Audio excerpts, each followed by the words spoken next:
अगली न्यूज है लोकतंत्र शिखर सम्मेलन 9 दिसंबर 2021। ये अमेरिका में यूएसए में हुआ है। जो बाइडन जो वहाँ के प्रेसिडेंट हैं उन्होंने ही आहूत किया था, इसको बुलाया था जो बाइडन। इसमें 100 देशों को कुल बुलाया गया था, 100 देशों को बुलाया गया था, जिसमें रूस और चीन को आमंत्रित नहीं किया गया था। ये 9 दिसंबर 2021 को जो बाइडन ने यूएसए में बुलाया था ये लोकतंत्र शिखर सम्मेलन, और रूस और चीन को 100 देशों को आमंत्रित किया गया। इसमें प्रधानमंत्री मोदी ने भी भाग लिया था, लेकिन रूस और चीन को आमंत्रित नहीं किया गया था। अब समझ ही रहे होंगे, रूस और चीन इस समय यूक्रेन के मुद्दे को लेकर के दोनों में विवाद, दोनों में मतभेद ज़बरदस्त हैं। इस वजह से हर मंच पर अमेरिका चाह रहा है कि चीन को या रूस को अलग थलग किया जाए। अगली न्यूज़ है नफ्ताली बेनेट। नफ्ताली बेनेट जानते होंगे आप लोग, ये इजराइल के प्रधानमंत्री हैं और इन्होंने यूएई की, यूनाइटेड अरब अमीरात की 12 दिसंबर को पहली बार यात्रा की है। अरब कंट्रीज़ जो हैं, सारे अरब कंट्रीज़, इजराइल और फ़िलिस्तीन में जो विवाद चलता रहता है गाज़ा पट्टी को लेकर के, इसके कारण सारे अरब कंट्रीज़ इजराइल के ख़िलाफ़ हैं। और यरूशलेम में चूँकि दोनों के धार्मिक स्थल हैं, यहूदियों के भी और मुस्लिमों के भी, इस वजह से वहाँ पर भी विवाद होता रहता है। और किसी इजरायली प्रधानमंत्री ने अभी तक अरब कंट्रीज़ की यात्रा नहीं की थी। ये पहले नफ्ताली बेनेट पहले हैं जिन्होंने यूएई की यात्रा की है। अगला है सुनील अरोड़ा। सुनील अरोड़ा हम जानते हैं कि क्या ये भारत के पूर्व मुख्य चुनाव आयुक्त थे और इन्हें स्टॉकहोम में 1993 में स्थापित IDEA international institute for democracy and electoral assistance, क्या international institute of democracy and electoral assistance, जो जिसका 1993 से ही भारत संस्थापक सदस्य है। इसके 30 सदस्य हैं। इनका इस संस्था का काम है कि पूरे विश्व में लोकतंत्र को मजबूती से स्थापित किया जाए। इसके सलाहकार बोर्ड का सुनील अरोड़ा को, पूर्व मुख्य चुनाव आयुक्त सुनील अरोड़ा को इसके सलाहकार बोर्ड का सदस्य बनाया गया है। अगले हैं ओल्फ सोल्ज। ओल्फ सोल्ज ये 8 दिसंबर को जर्मनी के नए चांसलर के रूप में इन्होंने शपथ ली।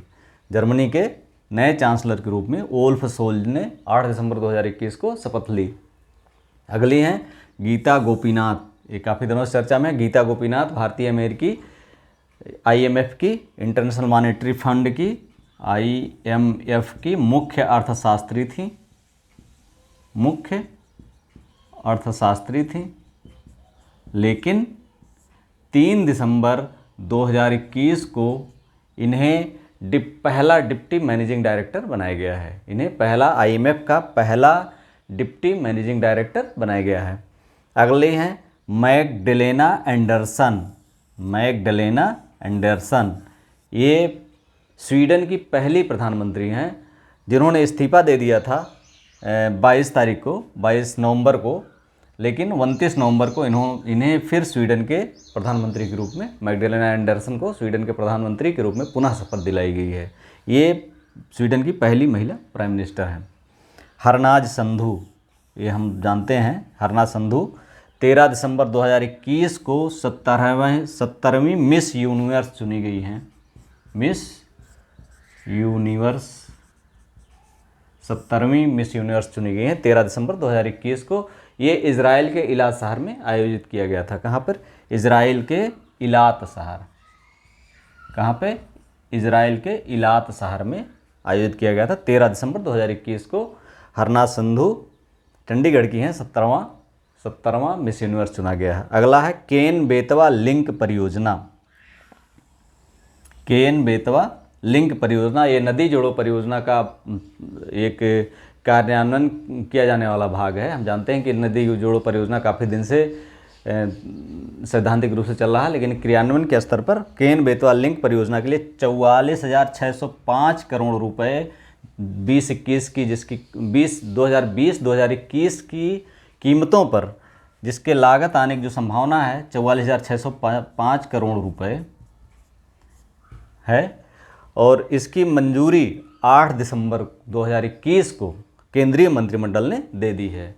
इससे 62 लाख लोगों को पेयजल उपलब्ध होगा, सिंचाई की सुविधा उपलब्ध होगी। और इसमें केन, जो मध्य प्रदेश की केन नदी है, इसके अधिशेष जल को बेतवा, उत्तर प्रदेश की बेतवा नदी में स्थानांतरित किया जाएगा और इससे सबसे ज़्यादा लाभान्वित होने वाला क्षेत्र जो है बुंदेलखंड का है। अगला है चीन का नया सीमा कानून। ये भी महत्वपूर्ण है आपके एग्जाम के लिए। 1 जनवरी 2022 को चीन ने नया सीमा कानून लागू कर दिया है, जिसमें विवाद का कारण जो है, उसने जो इसमें प्रावधान किए हैं, जो 3 मुख्य प्रावधान हैं, लोगों को सीमा पर बसाना। कहाँ पर? सीमा पर, सीमा के आसपास लोगों को बसाना, पब्लिक को बसाना। अब जाहिर सी बात है, पब्लिक को जब बसाएंगे तो गतिविधियाँ, सीमा क्षेत्र पर गतिविधियाँ लगातार चलती रहेंगी और सेना की गतिविधियों को, पब्लिक की गतिविधियों को अंतर करना मुश्किल हो जाएगा।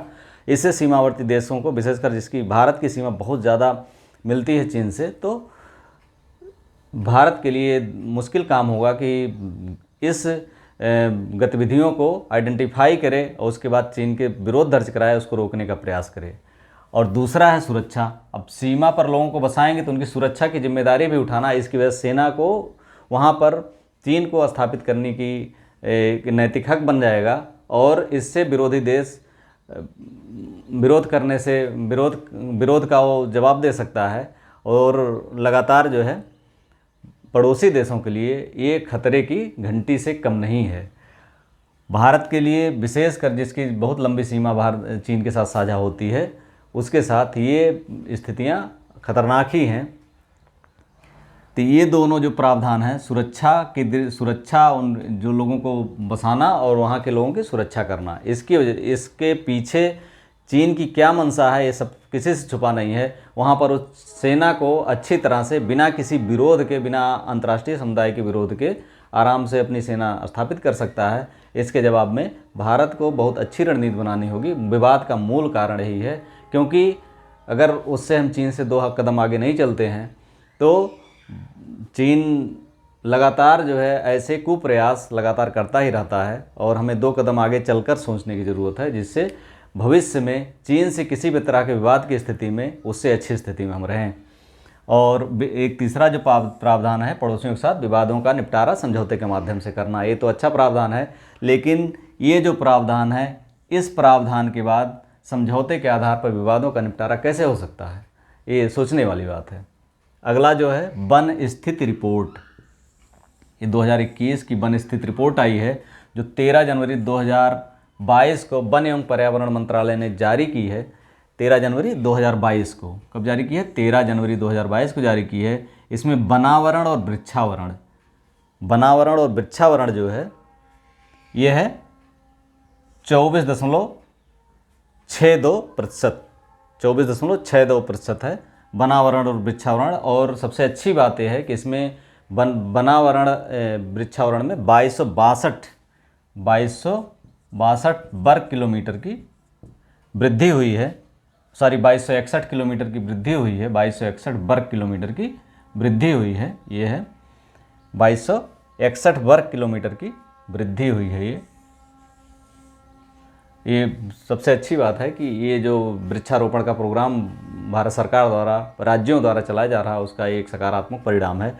और जो वृद्धि हुई है, सबसे ज़्यादा जो वृद्धि हुई है वो है आंध्र प्रदेश में हुई है। नंबर 1 पर आंध्र प्रदेश है, दूसरा तेलंगाना है, तीसरा उड़ीसा है। इन 3 प्रदेशों में सबसे ज़्यादा वृद्धि हुई है। वनावरण और वृक्षावरण हो गया है 24.62%। वनावरण और वृक्षावरण का दोनों मिला करके 24.26% हो गया है। और वनावरण अगर देखा जाए तो 21.71% है। 21.71% है। और वृक्षावरण अगर देखा जाए, वृक्षावरण तो इसमें से अगर घटा दें हम तो 1 हो गया, 2 में से 1 गया और 16 में से 7 गया 9, और यानी 2.91%। कितना हो जाएगा? वृक्षावरण जो है 2.91% है। वनावरण वृक्षावरण 2.62% है। वनावरण 21.71% है और वृक्षावरण 2.91% है। अब सबसे ज़्यादा जो प्रतिशत वनावरण का है, वो जो प्रदेश हैं वो है मिज़ोरम नंबर 1 पे है, दूसरे पर अरुणाचल प्रदेश है, तीसरा मेघालय है, चौथा मणिपुर है, 5वां नागालैंड है। ये बार बार पूछा जाता है। वृक्षावरण का सबसे सर्वाधिक प्रतिशत कहाँ पर है? तो पहला मिजोरम, दूसरा अरुणाचल प्रदेश, तीसरा मेघालय, चौथा मणिपुर, पांचवा नागालैंड। भारत में नाभिकीय ऊर्जा की स्थिति है कितनी है? तो हम जानते हैं भारत में कुल विद्युत उत्पादन में नाभिकीय ऊर्जा का जो योग है वो 3% है। कितना है? 3% है। इसी बहाने हम थोड़ी सी चर्चा कर लेते हैं भारतीय नाभिकीय रिएक्टरों के बारे में। भारत के जो पहले 2 रिएक्टर तारापुर में लगाए गए थे नाभिकीय रिएक्टर, वो आयात किए गए थे। भारत का जो पहला स्वदेशी रिएक्टर है वो कलपक्कम में लगाया गया था, वो हैवी वाटर रिएक्टर है। हैवी वाटर रिएक्टर है, 220 मेगावाट का, पूरी तरह स्वदेशी पहला रिएक्टर है वो। और भारत में कुल इस समय 22 रिएक्टर कार्य कर रहे हैं। कितने रिएक्टर कार्य कर रहे हैं? 22 रिएक्टर कार्य कर रहे हैं। अगला है जेनो ट्रांसप्लांटेशन। जेनो ट्रांसप्लांटेशन एक शब्द अभी हम लोग चर्चा में था कोरोना के समय, जूनोटिक डिजीज। जूनोटिक मतलब ऐसी डिजीज जो पशु प्रजातियों से मनुष्य में आती हैं, उन बीमारियों को जूनोटिक डिजीज कहा जाता है। इसी तरह से जेनो ट्रांसप्लांटेशन, अगर पशुओं के किसी अंग का मानव में अगर ट्रांसप्लांट किया जाता है, लगाया जाता है, तो उसे कहा जाता है जेनो ट्रांसप्लांटेशन।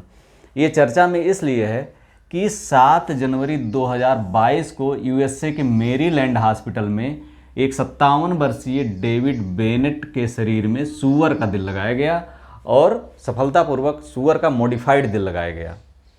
मेरीलैंड, यूएसए के मेरीलैंड हॉस्पिटल में 7 जनवरी 2022 को डेविड बेनेट नामक व्यक्ति के 57 वर्षीय डेविड बेनेट नामक व्यक्ति के शरीर में सूअर का मॉडिफाइड दिल लगाया गया है, सफलतापूर्वक स्थापित किया गया है। ऐसा प्रयास भारत में 1 जनवरी 1997 में भी किया गया था। कब किया गया था? 1 जनवरी 1997 में डॉक्टर बरुआ, असम के डॉक्टर बरुआ ने एक 32 वर्षीय व्यक्ति के हृदय में सूअर का दिल ट्रांसप्लांट किया था, लेकिन वो व्यक्ति 7 दिन के अंदर ही अन्य तमाम सारे जो संक्रमण होते हैं उसकी वजह से वो मर गया। उसकी प्रॉपर ट्रीटमेंट नहीं हो पाई है और इसलिए इस वजह से 7 दिन के अंदर ही वो मर गया, लेकिन 7 दिन तक वो जीवित रहा उस हृदय के साथ। और डॉक्टर बरुआ को गैर इरादतन हत्या के मामले में गिरफ्तार भी किया गया था। तो ये प्रयास जो है भारत का एक सराहनीय प्रयास था, लेकिन एक गलत कदम की वजह से ये वहीं पर इस प्रयास ने दम तोड़ दिया। अगला है सेमीकंडक्टर क्या होते हैं। सेमीकंडक्टर की इधर जब कोरोना के समय में सेमीकंडक्टर की कमी की वजह से गाड़ियों की जो 4 व्हीलर्स हैं और सब गाड़ियों के उत्पादन ठप हो गया, तब इसके बाद सेमीकंडक्टर चर्चा में आया। ताइवान इसका 80% निर्यात करता है पूरे विश्व को। और भारत में भी अब जो है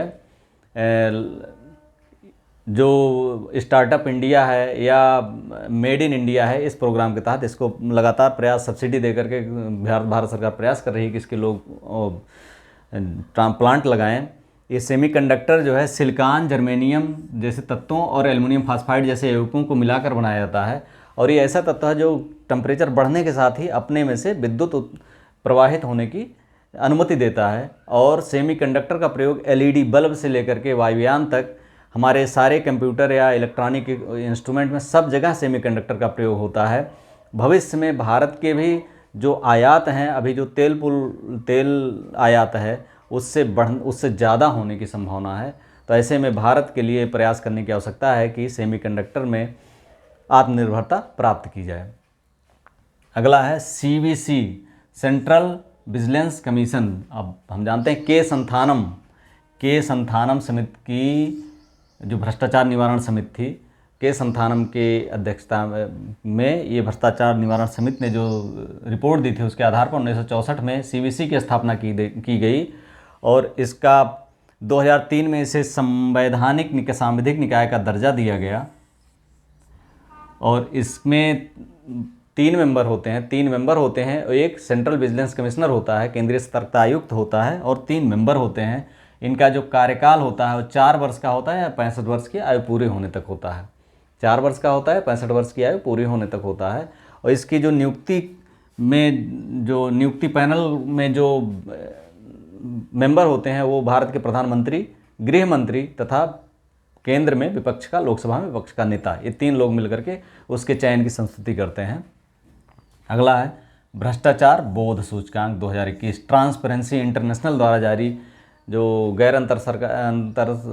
अंतर्राष्ट्रीय गैर सरकारी संगठन है।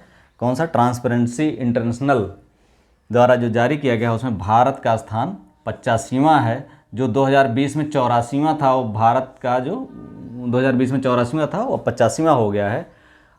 इसमें प्रथम जो स्थान है डेनमार्क, न्यूजीलैंड और फिनलैंड, डेनमार्क, न्यूजीलैंड और फिनलैंड का संयुक्त रूप से नंबर 1 स्थान है और भारत का स्थान 85वां है। ये बार बार पूछा जाता है। हेनले पासपोर्ट सूचकांक, ये सूचकांक हेनले पासपोर्ट सूचकांक ऐसा सूचकांक है जो ये बताता है कि उस देश के नागरिक कितने देशों में वीज़ा मुक्त यात्रा कर सकते हैं। इसमें हेनले पासपोर्ट सूचकांक में ये 2022 का जो हेनले 199 देश शामिल किया गया, इसमें भारत का स्थान 83 है और प्रथम स्थान पर सिंगापुर और जापान है। प्रथम स्थान पर सिंगापुर एवं जापान है और पहले स्थान पर सिंगापुर एवं जापान है और अंतिम भारत का स्थान 83वां है। भारत की 60 देशों में वीज़ा मुक्त पहुंच है, जबकि सबसे ज़्यादा वीज़ा मुक्त पहुंच सिंगापुर एवं जापान के नागरिकों की है।